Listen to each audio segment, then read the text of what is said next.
سوال کیا گیا ہے کہ یہ جو بر صغیر میں بہت سے علاقوں میں شعبان کا کوئی عرفہ کے نام سے ایک رسم چلی آ رہی ہے، اس کی کیا حیثیت ہے؟ دیکھیں شرعاً اس کی کوئی حیثیت نہیں ہے۔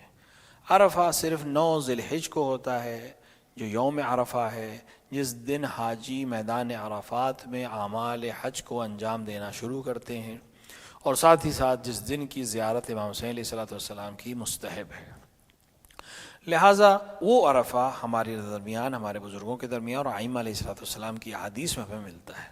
بر صغیر میں جو ماہ شعبان میں عرفہ کے نام سے چیز مشہور ہے، اس کا کوئی شرعی ہمارے پاس حوالہ یا ثبوت نہیں ہے، کسی روایت میں موجود نہیں ہے، کسی مستند سند میں اس کا ذکر نہیں ملتا ہے۔ یہ ایک گھر کی بنائی ہوئی چیز ہے جس کی کوئی شرعی حیثیت نہیں ہے۔ کبھی کبھی کوئی عمل اپنے آپ میں ظاہری طور پہ بہت اچھا ہوتا ہے، لیکن اگر اس کو ہم دین سمجھ کے کر رہے ہیں تو وہ غلط ہے۔